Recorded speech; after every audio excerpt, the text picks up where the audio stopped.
নমস্কার দর্শক বন্ধুরা। অবৈধ অনুপ্রবেশ এ রাজ্যে ঘটছে আপনারা সবাই জানেন। কিন্তু রাজ্য সরকারকে যখন বলা হয় তখন তারা সবসময় আঙুল তুলে দেয় কেন্দ্রীয় সরকারের দিকে, বলে বিএসএফের দায়িত্ব। কিন্তু বিএসএফের দায়িত্ব কি সেটা সবাই জানেন। বিএসএফ কিন্তু কোনো আইন শৃঙ্খলা রক্ষাকারী সংস্থা নয়, এবং তাদের কাছে কোনো জেল বা ওই ধরনের ডিটেনশন করার মতো কিছু থাকে না। কাজেই রাজ্য সরকারেরই দায়িত্ব বর্তায়, কারণ বিএসএফ তাদের ধরে সেই সমস্ত মানুষদের রাজ্য সরকারের হাতেই তুলে দেয়। আর দ্বিতীয় কথা হচ্ছে, যদি কেউ কোনো অবৈধভাবে কেউ ঢুকেও থাকে, তাহলে সেটুকুর ওপরে নজরদারি করার দায়িত্ব কিন্তু রাজ্য সরকারের উপরেই বর্তায়। কিন্তু রাজ্য সরকার অত্যন্ত চতুরভাবে সেইগুলোকে, বা বলা যেতে পারে খুব ছেলে মানুষের মতো সেইগুলোকে, দায়িত্বগুলোকে অ্যাভয়েড করে। এবং কেন্দ্রীয় সরকার যে কেন এগুলো সহ্য করছেন এতদিন ধরে, সেটাও একটা আমাদের কাছে আহত বেদনার বিষয়। তা অবৈধ অধিবাসী এই জোড়া শব্দটা এখন মোটামুটি সবাই পরিচিত। আর এটা অপ্রিয় সত্য, সেই বিষয়ে এখন আর কোনো লুকোনো ছাপার জায়গা নেই। কারা অবৈধ সেই বিষয়টাও নাগরিকত্ব সংশোধনী আইনে পরিষ্কার করে বলা হয়েছে। কিন্তু এই অবৈধ অনুপ্রবেশ চোরাগোপ্তা পথে চলেছে কোনো অনির্দিষ্ট একটা সময়ে থেকে। এটাকে প্রাতিষ্ঠানিকভাবে, মানে আনুষ্ঠানিকভাবে বা ফর্মালি মান্যতা দেওয়া হয় বামফ্রন্টের সময় থেকে, এবং আনুষ্ঠানিক সূচনা হয়েছিল 1979 সালের 14ই আগস্ট। বাম দলগুলোই অবৈধ ভোটারদের চুটিয়ে সমর্থন পেয়েছে। এদের প্রথমে রেশন কার্ড ও ভোটার তালিকায় নাম তোলার কাজটা সম্পন্ন হতো, এবং এরপর আর কি চাই। 1991 সাল আর 2001 সালের বাংলাদেশের জনগণনায় একটা অদ্ভুত জিনিস চোখে পড়েছিল।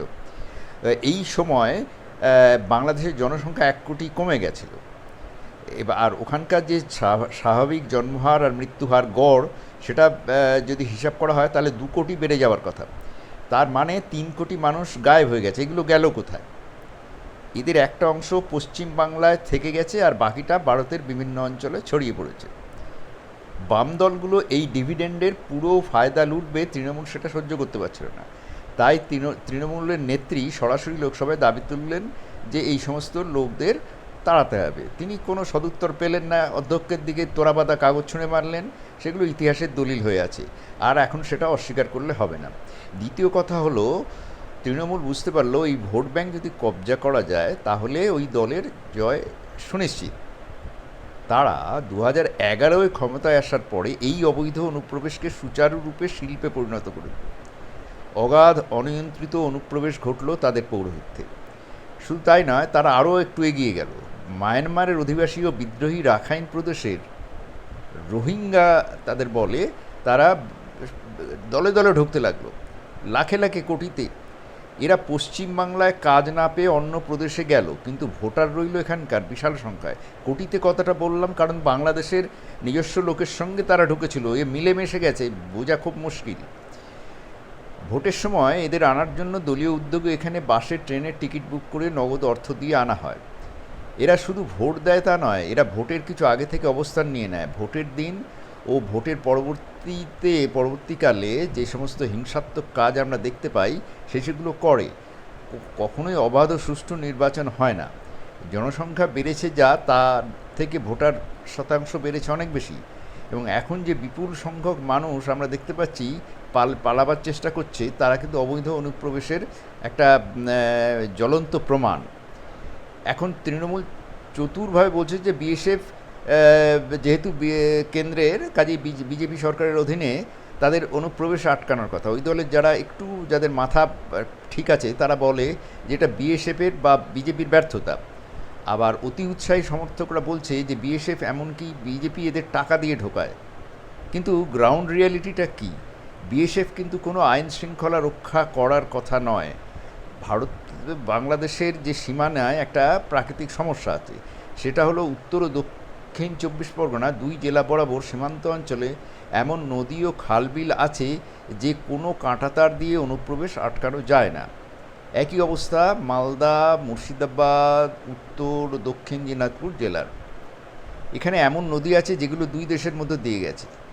3 নম্বর হচ্ছে বাংলা সরকার একটা বিরাট এলাকায় জমি দেয়নি ইচ্ছে করেই, কাটা তার যাতে না দিতে পারে, বিশাল এলাকা।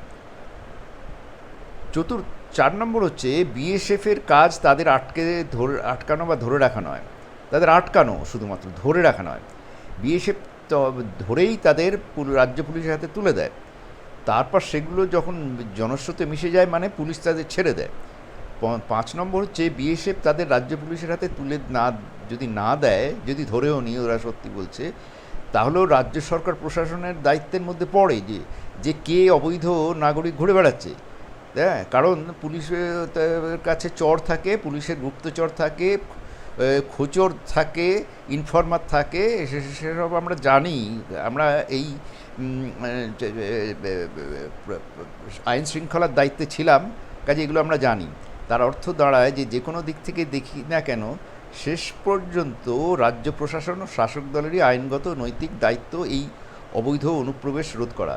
অবৈধ অধিবাসীদের খুঁজে বের করে আটকে রেখে তারপর তাদেরকে সীমান্ত পার করার ব্যাপারে পশ্চিমবাংলা রাজ্য সরকারের গুরুতর অনেক বড় দায়িত্ব আছে।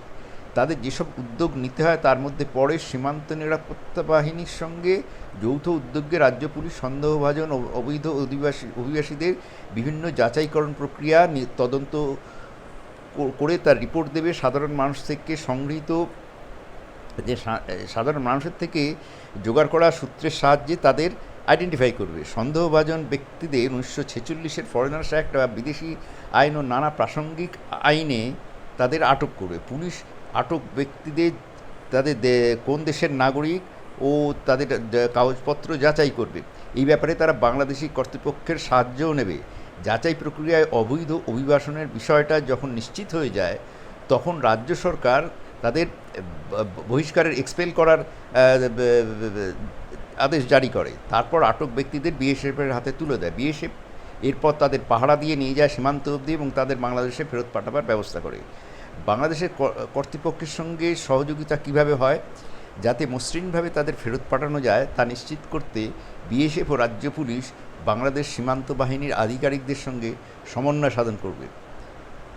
তবে এই বিষয়ে অনেক কঠিন বাধা বিপত্তি আছে। এমন উদাহরণ প্রকৃত আছে যেখানে ভারতীয়দের আটকে ফেরত দেওয়া হয়েছে, আবার যারা অবৈধ তাদের পাঠানো হয়নি। সঠিক পদ্ধতি পালন করতে হবে।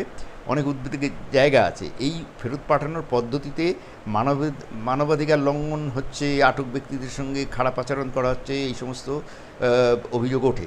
ওইসব ব্যক্তিদের আইডেন্টিফিকেশন করে কর্তৃপক্ষের সঙ্গে যোগাযোগ করে তাদের কোঅর্ডিনেট করা এবং আটক ব্যক্তিদের সঙ্গে দয়ালু আচরণ নিশ্চিত করা, এইসব কাজে রাজ্য পুলিশকে প্রচুর চ্যালেঞ্জের মুখে পড়তে হয়। সম্প্রতি এতে 2000 বাংলাদেশি অভিবাসীদের ফেরত পাঠানো হয়েছে। বিভিন্ন আদালত সঠিক পদ্ধতির উপর জোর দিয়ে এই ফেরত পাঠানো থামিয়ে দিয়েছে। তারা প্রশ্ন তুলেছে, অভিবাসন আইন আসাম থেকে 20 আসামে ব্যবহার করা হচ্ছে ঘোষিত বিদেশিদের তাড়ানোর জন্য। সম্প্রতি 5 জনকে 24 ঘন্টার মধ্যে দেশ ছেড়ে চলে যেতে বলা হয়েছে। রাজ্য সরকার কোনো যুক্তিতেই এই অবৈধ অনুপ্রবেশের দায় ঝেড়ে ফেলতে পারে না, কিন্তু সাধারণ মানুষ নানা প্রলোভনে এই মিথ্যা আটকে ধরেছে যে বিএসএফের ব্যর্থতা। এটা সর্বৈব মিথ্যা ও মারাত্মক ক্ষতিকারক। আসলে ওই একটা কথা আছে যে যত বেশি একটা মিথ্যাকে যতবার 1000বার বললে সেটা রদ্দ হয়ে যায়, এবং তৃণমূল সরকার সেটা প্রমাণ করেছে। তৃণমূল সরকার সাধারণ মানুষকে বুঝিয়ে দিয়েছে যে ওটা বিএসএফ টাকা দিয়ে ঢোকায়। আসলে বিএসএফ কেনটা, বিএসএফের সেই ইনফ্রাস্ট্রাকচার নেই, তাদের কাজ শুধু আটকানো। তারা বর্ডার সিকিউরিটি ফোর্স, তাদের কোনো জেলখানাও নেই, তাদের কয়েদখানাও নেই, তারা আটকে রাখতে পারেও না। তাদের কাজ ধরে রাজ্য পুলিশের সম্পূর্ণ দায়িত্ব, এবং এইগুলো রাজ্য পুলিশের হাতে দিলেও তাদের ছেড়ে দেওয়া হয়। আর দ্বিতীয়ত ওই যে বিশাল এলাকা উন্মুক্ত পড়ে আছে এবং জঙ্গল ও নদীপথে যে সমস্ত এলাকায় কাঁটাতার দেওয়া যায় না সেসব জায়গা দিয়ে অনবরত লোক ঢোকাচ্ছে এবং তাতে স্থানীয় প্রশাসন এই শাসক দল সম্পূর্ণভাবে সমর্থন করছে। আজকে এই বিষয়টা সকলকে মাথায় রাখতে হবে যে সমূহ বিপদ ডেকে আনছে। এমন জাতি পৃথিবীতে নেই যারা নিজেদের সর্বনাশ এইভাবে করে, কিন্তু বাঙালিরা করছে। কাজেই অবৈধ অনুপ্রবেশের দায় রাজ্য সরকার ঝাড়তে পারে না।